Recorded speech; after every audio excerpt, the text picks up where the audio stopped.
오늘은 사사기 16장 23절에서 31절 말씀입니다. 삼손의 죽음이 나와 있죠.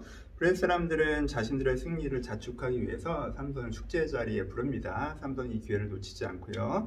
소년에게 중심기둥 옆으로 자기를 데려달라고 합니다. 그리고 거기가 기도를 하죠. 하나님, 이번만 나로 강하게 하사 나의 원수를 갚게 해달라고 기도하고 하나님께서 그 기도에 응답하도록 힘을 주시죠. 그래서 삼손이 그 신전을 무너뜨립니다. 그래서 3,000명의 방백들이 죽습니다. 이것은 일반 군인 3,000명이 죽는 것과는 차원이 다르죠. 지도층들이 죽었기 때문에 블레셋이 큰 타격을 받는 장면입니다.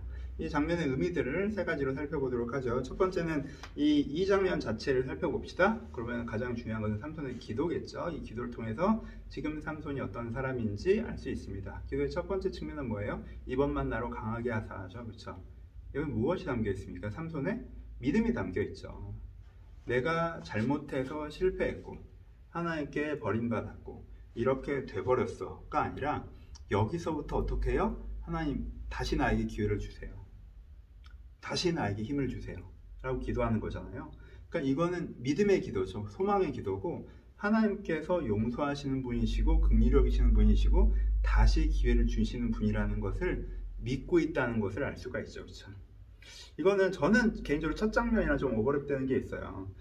사람들이 모두 하나님을 잊고 있는 시대에 하나님께서 이 땅에 나타나셔서 다시 한번 기회를 주려고 하시는 게 이 삼손의 탄생이 삼손이 태어나는 장면이었잖아요. 그렇죠? 삼손의 부모님이 나타나는 거죠. 그러니까 삼손이 그 하나님을 알고 있구나. 우리가 완전히 버림받고 우리가 완전히 잘못한 상태에서도 여전히 우리와 함께 무엇을 해결해 가려고 하시는 하나님을 알고 있구나 라고 느껴져서 되게 감동 있는 장면입니다. 삼손은 믿음이 있습니다. 그런데 삼손은 여전히 좀 개인적인 것에 갇혀 있다고 느껴지죠. 나의 원수를 갚게 하소서 라고 기도하죠. 그렇죠?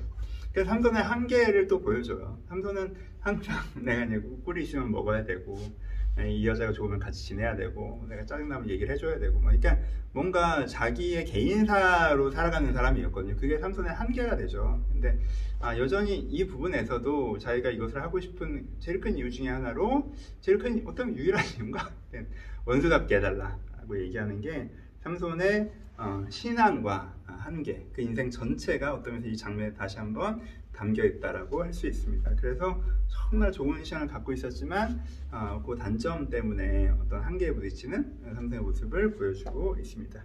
두 번째 이제는 이게 삼손 이야기 전체의 결론이니까 이 장면만 아니라 삼손 이야기 전체를 한번 살펴볼 필요가 있는데 삼손은 사사기에서 제시하는 이스라엘의 마지막 사사죠.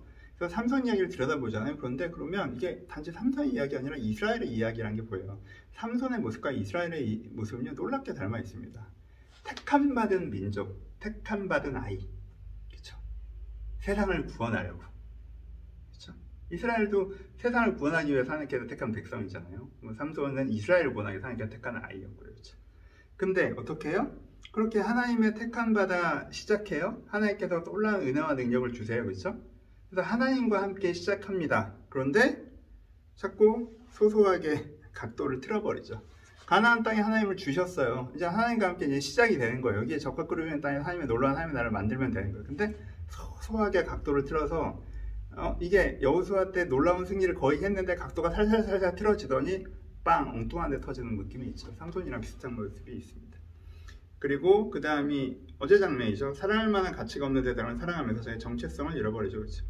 삼손은 드릴라를 사랑했고 이스라엘은 바알과 아세라를 섬기기 시작하죠. 그래서 그것 때문에 어떻게 돼요? 그들을 물리치는 입장에서 그들에게 억압받는 입장으로 떨어지죠. 그렇죠? 그래서 이 장면이 삼손이 드릴라를 사랑해서 정체성을 잃어버리고 눈먼 종이 되는 장면이 이스라엘 사사시대 이스라엘 전체의 모습을 보여준 게 있어요. 그렇죠? 그들이 그 세상을 사랑해서 그렇죠? 자기 정체성을 잃어버리고 종된 모습이 있습니다. 그래서 결과적으로 어떻게 돼요? 그들의 신앙이 있지만 소망을 이루기보다 공멸의 결과로 가버리는 거죠. 걔네를 무찌르기는 하죠. 하지만 또 걔네들이 또 얘네를 억압하고 걔네들을 좀 무찌르고 그냥 계속 이게 뭐 악한 자들을 멸하고 하나님의 나라를 이런 게 아니라 같이 망하는 결론으로 치닫는 모습을 보여주는데 삼손의 모습이 이스라엘 모습과 놀랍도록 닮아 있는 것을 알 수가 있습니다. 이 본문에서 보여지는 세 번째 측면은 뭐냐면 사사기 본론부의 결론이라는 거죠. 사사기의 맨 앞에 서론부가 있고 이제 17장부터는 결론부가 시작되니까는 사사들을 쭉 이야기하는 사사기의 본론부는 지금 이제 끝나는 거예요. 보면 이제는 이게 하향식 순환곡선이라고 했죠, 그렇죠? 그러니까 이렇게 점점 이렇게 떨어지기 시작해서 이제 스토리라면 에옷부터 시작해서 드보라에서 이제 기도원에서 점점 떨어지기 시작해서 이제 어디까지 삼손 시대까지 떨어지는 걸 볼 수가 있죠, 그렇죠? 그래서 마지막 장면, 삼손은 뭘 보여줘요? 삼손 시대는 하나님은 여전히 이 땅을 구하려고 노력하시나, 그렇죠? 근데 이스라엘은 하나님을 잊고 비참함에 적응하고 있는 상태고, 하나님의 사람은 은혜의 통로가 되지 못하고 하나님께서 은혜의 통로가 돼서 세상을 변화시켜야 하는데 은혜의 통로가 되지 못하고 스스로 무너져 내리는 게 이제는 삼손 시대의 모습이죠, 그렇죠? 그래서 이스라엘이 여기까지 떨어진 거예요. 그러니까 하나님이 세상에 계시는데 왜 세상이 이 모양이에요? 라고 왜 누가 질문한다면 그 대답으로 사사기 16장을 사실은 할 수가 있습니다. 하나님께서 여전히 세상을 바꾸려고 일하고 계시나 사람들은 비참함에 적응해 있어서 하나님을 기억조차 하지 못하고 자기 상황을 개선하고자 하지도 못하고 그 세상을 변화시켜야 되는 하나님의 사람들은 스스로 무너져 내리고 있는 것이 삼손 시대, 이렇게 떨어지는 거의 마지막 장면이라고 할 수 있습니다. 어떤 면에서는 그래서 삼손 개인이라는 사람은 입다보다 위대한 사람이지만 비교할 수 없죠. 근데 삼손 시대는 입다 시대보다, 그리고 삼손 사명자로서의 삼손이라고 하면 입다보다 좀 부족한 모습도 보여지고 있습니다. 적용하죠. 그래서 이 삼손과 삼손 이야기야 사사기 본론부를 읽고 우리가 느껴야 되는 감정, 적용점은 뭐냐면요, 안타까움이에요. 정말 안타깝지 않아요? 삼손에게 이렇게 태어나게 하셔서 진짜 아브라함에게 이삭을 주시듯 그렇게 태어나게 하시고 이렇게 힘을 주셨는데 이렇게 안타깝다. 이스라엘에게 적과 꿀이 흐르는 땅을 주셔서 여호수아 시대에 그 놀라운 승리를 주시고 그 위대한 청사진을 보여주셨는데 이렇게 흐지부지야. 너무 안타깝다. 너무 아쉽다 이거. 아니 사사를 보내셔서 매번 다시 기회를 주셨는데 기회를 날리고 또 날리고 너무 안타깝다. 그렇죠? 이 삼손과 이스라엘이 가지고 있었던 가능성, 그들이 받았던 기회의 가치를 생각하면 그것들을 되게 너무 쉽게 이렇게 날려버린 게 너무 안타깝다라는 게 우리 사사기를 읽으면서, 그리고 16장까지 읽으면 우리 감정선이어야 되거든요. 그리고 그 감정선을 가지고 누굴 봐야 돼요? 나 자신을 봐야 되죠, 그렇죠? 난 그렇지 않나?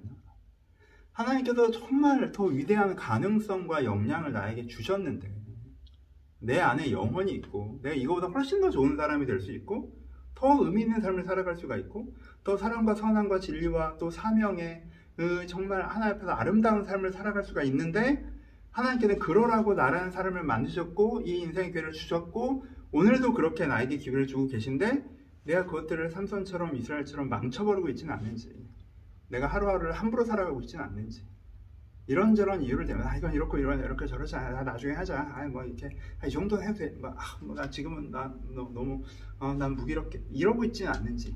그래서 이 사사기를 쭉 읽으면서 부정적인 의미가 아니라 긍정적인 의미로 정신 똑바로 차려보자. 이 사람들처럼 기회를 날리지 말고 내게 주신 가능성을 한번 펼쳐보자. 하나님께서는 삼손 시대, 그 시대에도 하나님께 이 땅에 내려와서 일하시는 하나님이시니까 내가 이제까지 아무리 잘못 살았고 내가 아무리 어질러 놨어도 지금 이 순간도 여러분들과 나에게 오셔서 일하고 계실 거잖아요. 내가 그 하나님께 집중하면서 여기서부터는 내 가능성을 날려버리는 안타까운 삶이 아니라 내 가능성을 진짜 100% 하나님께서 나에게 하신 걸 한번 펼치는 사람이 되보자. 이렇게 한번 묵상하는 게 사사기가 우리 가운데 우리가 사사기를 통해서 얻어야 되는 가장 큰 은혜, 혹은 우리가 사사기를 보는 관점이나 자세여야 한다고 생각합니다. 사사기 보면서 얘네 한심하다, 나쁜 놈들 얘기 들으니까 머리 아파, 이게 아니라, 그렇죠? 이렇게 사사기를 통해서 반면교사로 내가 갖고 있는 가능성, 내가 갖고 있는 기회, 그거에 좀 더 집중할 수 있는 계기가 되셨으면 좋겠습니다. 감사합니다.